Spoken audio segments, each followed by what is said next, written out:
మాట్లాడవలసిందిగా కోరుతున్నాము.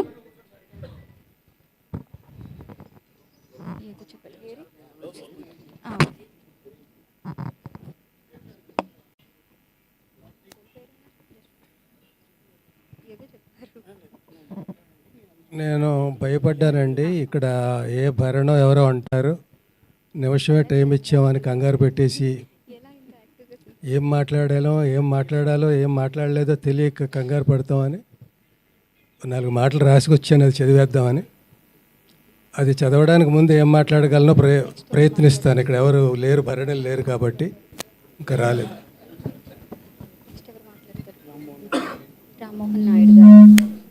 చాలా గొప్ప సమావేశం అండి ఇది. బ్రహ్మానందం గారు ఎప్పుడూ నన్ను ఎల్బి అని పిలిచిన సందర్భాలు చాలా తక్కువ. ఫస్ట్ ఆయన పలకరింపు లంకభద్రాద్రి శ్రీరామచంద్రమూర్తికి జై.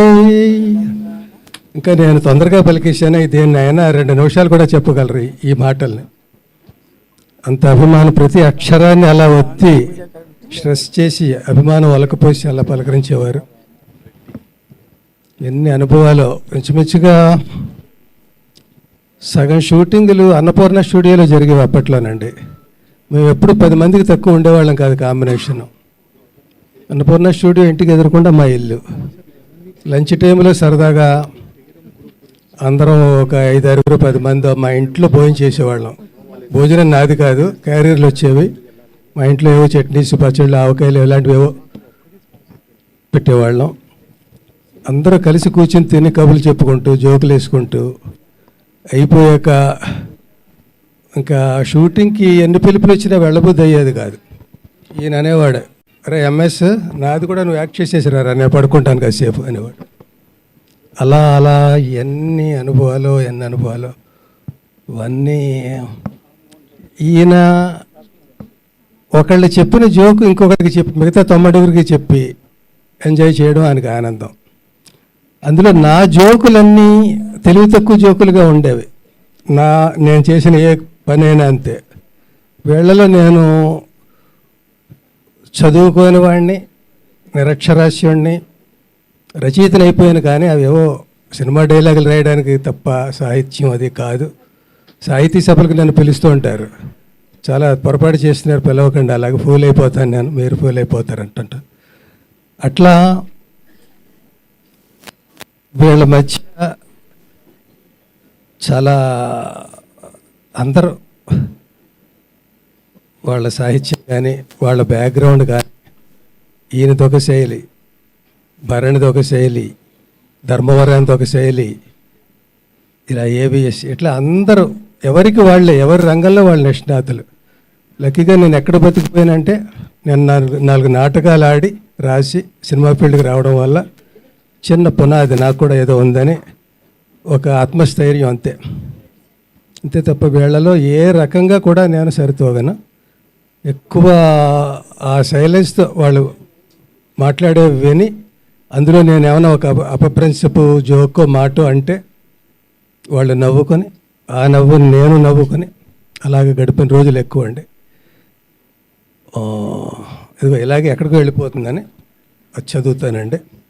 అంటే ఎన్ని చెప్పినా కూడా ఇంకా మిగులుతూనే ఉంటాయి. అందులో సగం మిగతా వాళ్ళు చెప్పేసినవి అవి ఉంటాయి.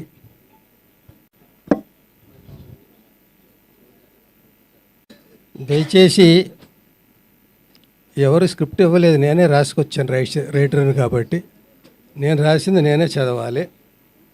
అయితే ఒక్కటి ఏంటంటే, నువ్వు మాట్లాడితేనే బాగుంది, రాసింది చదివితే ఇంకా అసహ్యంగా ఉంది అనుకోకండి. అందరికీ నమస్కారం అండి. ఈ మధ్యన ఫంక్షన్స్కి రావాలంటే భయంగా ఉంది. కారు ఆగి దిగుతుండగానే జనం చుట్టుముట్టి వయసు 70 వచ్చి కొంచెం కాళ్ళ నొప్పులు వచ్చి నడకలో చిన్న తేడా వచ్చినా సెల్ ఫోన్స్ గన్స్లా ఎక్కువ పెట్టేసి షూట్ చేసేసి ఈ నటుడిని గుర్తుపట్టారా, చూడండి పాపం ఎలా అయిపోయాడో, నచ్చితే లైక్ చేయండి, కామెంట్ చేయండి, షేర్ చేయండి, నానా బేభత్సం చేసేస్తున్నారు.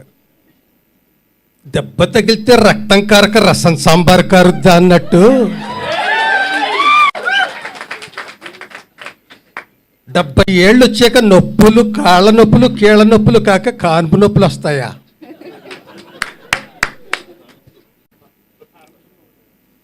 అందరూ బ్రహ్మానందం గారు అయిపోతే హాస్యం బ్రహ్మ పదార్థం అయిపోదు.